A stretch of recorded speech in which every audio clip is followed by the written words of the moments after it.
उस्ताद, मैंने सुना है हमारे गांव में एक पंडित आया है। तो उसमें मैं क्या करूं?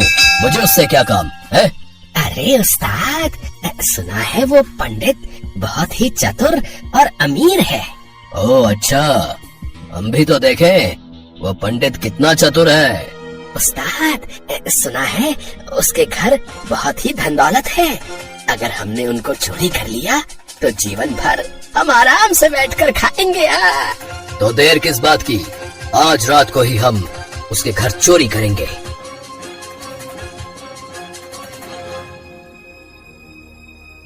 सुन मुन्ना, कोई गड़बड़ नहीं होनी चाहिए। पिछली बार हम बाल बाल बचे थे। ठीक है उस्ताद, इस बार कोई गलती नहीं होगी है। फिर वो दोनों पंडित के कमरे में घुस जाते हैं। कहाँ छुपा कर रखे हैं इसने पैसे? मुन्ना, तू यही पंडित के कमरे में ढूंढ, मैं वहाँ जाकर देखता हूँ। और अगर कोई गड़बड़ हुई तो मैं तुझे सूली पर लटका दूंगा, समझा? फिर वो दोनों इधर उधर पैसों को ढूंढने लगते हैं कि तभी मुन्ना के हाथ से एक मिट्टी का बर्तन गिर जाता है और पंडित श्रीधर की नींद खुल जाती है। कौन है? कौन हो तुम? और अंदर कैसे आए? सत्यानाश हो इसका, जिसका डर था वही हुआ। बचाओ बचाओ, अरे मुझे इन चोरों से कोई तो बचाओ। ज्यादा शोर मत कर पंडित, नहीं तो इस बंदूक से तेरा भेजा उड़ा दूंगा। कौन हो तुम और तुम मुझे मारना क्यों चाहते हो? सुना है तेरे घर में बहुत ही धन दौलत है। अब चुपचाप वो सारे पैसे मुझे दे दे, नहीं तो अंजाम बहुत बुरा होगा, समझा?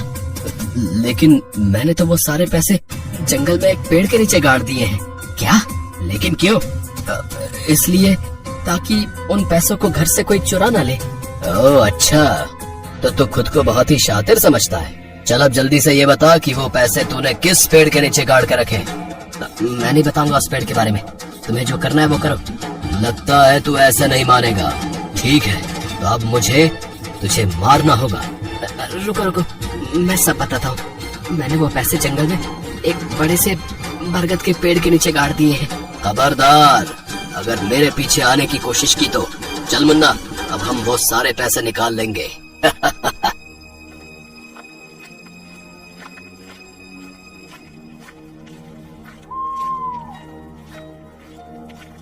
कालीचरण और मुन्ना के जाने के बाद पंडित श्रीधर अपने मन में सोचता है, अब इन मूर्खों को कौन समझाए कि पैसे उस पेड़ के नीचे नहीं बल्कि मेरे घर में ही है।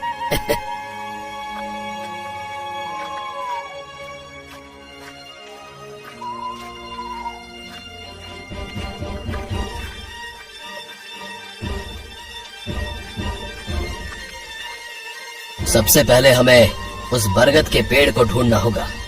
थोड़ी दूर चलने के बाद मुन्ना कालीचरण से कहता है, उस्ताद, वो रहा बरगद का पेड़। तो उस पंडित ने इस पेड़ के नीचे पैसे छुपाए हैं। चल मुन्ना, अब जल्दी से खुदाई करना चालू कर।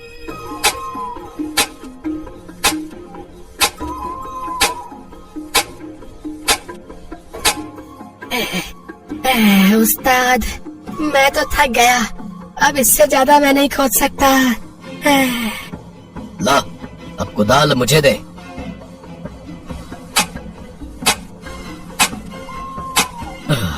अरे बाप रे बाप, इस पंडित ने कितने नीचे पैसे गाड़ कर रखे हैं। मेरी तो खोदने में जान ही निकल गई। उस्ताद, अब तो पेड़ की जड़ भी दिखने लगी।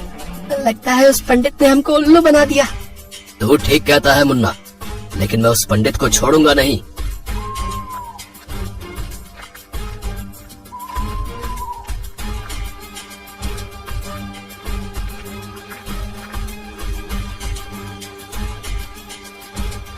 फिर वो दोनों पंडित श्रीधर के घर पहुंचते हैं, लेकिन उन्हें वहाँ पर कोई भी नहीं मिलता।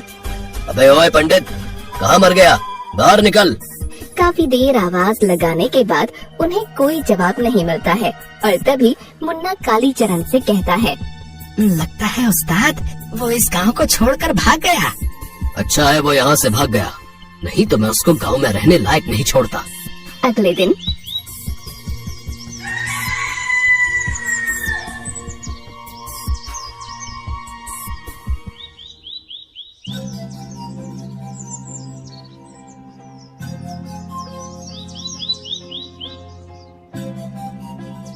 कल उस पंडित ने हमारी बहुत बेइज्जती की। उस्ताद, आपसे एक बात बोलूं? क्यों ना हम भी पंडित बन जाएं? तेरा दिमाग तो ठीक है ना मुन्ना, या सुबह सुबह पी रखी है? कुछ भी बोले जा रहा है। उस्ताद, अगर हम पंडित बन गए तो लोग हमको बहुत सारी दान दक्षिणा देंगे और हमको चोरी करने की जरूरत भी नहीं पड़ेगी। बात तो तेरी सही है मुन्ना, लेकिन अगर हम पकड़े गए तो? अरे आप चिंता मत कीजिए उस्ताद, किसी को कुछ भी पता नहीं चलेगा। फिर वो दोनों पंडित का भेष बदल लेते हैं। उस्ताद, आप इस पंडित के भेष में एकदम लल्लन टाप लग रहे हैं। चल अब ज्यादा तारीफ मत कर मेरी, नहीं तो मुझे शर्म आ जाएगी। फिर वो दोनों गांव में एक नदी के किनारे पहुंच जाते हैं।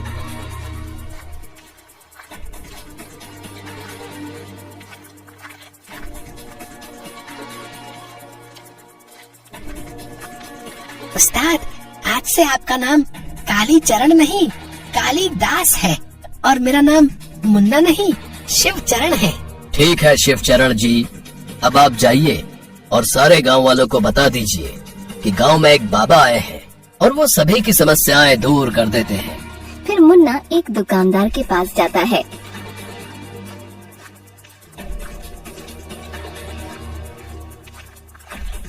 अरे प्रणाम गुरुजी। बच्चा, लगता है तू बहुत परेशान है। क्या कोई परेशानी है तुझे? हाँ गुरुजी, मेरी दुकान भी ठीक से नहीं चल पा रही, मुनाफे की जगह घाटा ही हो रहा है। बच्चा, ये सब तू मुझे नहीं, बाबा को बता, वो तेरी सारी समस्याएं दूर कर देंगे।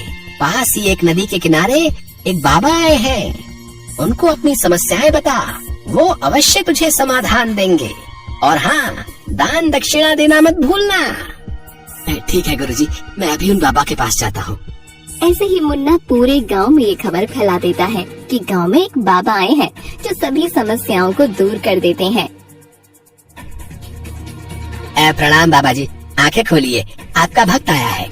बच्चा, क्या समस्या है तेरी? बाबा जी, मेरी पत्नी मुझसे हमेशा झगड़ा करती रहती है और मेरी दुकान भी ठीक से नहीं चल रही है। मैं बहुत परेशान हूँ बाबा जी, कुछ करिए बाबा जी, कुछ करिए। बच्चा, ये ताबीज तेरे गले में बांध ले, कुछ दिनों में ही तेरी सारी समस्याएं खत्म हो जाएंगी। बाबा जी की जय हो, बाबा जी की जय हो। फिर वो आदमी कुछ दान दक्षिणा देकर वहाँ से चला जाता है।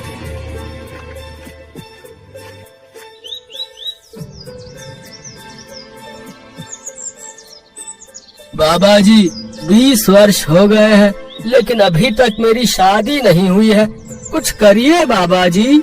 ये बोझ भी किस इंसान से रहा है जिसकी खुद आज तक शादी नहीं हुई है। बच्चा, तेरा हाथ आगे ला, मैं तेरे हाथों की लकीर देखकर बताता हूँ कि तेरे भाग्य में लड़की है कि नहीं। फिर बाबा जी उस व्यक्ति का हाथ देखकर उस व्यक्ति से बोलते हैं, बच्चा, तू बहुत आगे जाएगा और तेरा जल्द ही एक सुंदर कन्या से विवाह होगा। तथास्तु। बाबा जी, आप धन्य हो, आप धन्य हो बाबा जी। फिर वो व्यक्ति बाबा को कुछ पैसे चढ़ाकर वहाँ से चला जाता है। उस्ताद, आज तो हमने बहुत ही अच्छी कमाई की है। हाँ मुन्ना, अब हम ऐसे ही लोगों को लूटते रहेंगे और कुछ दिन बाद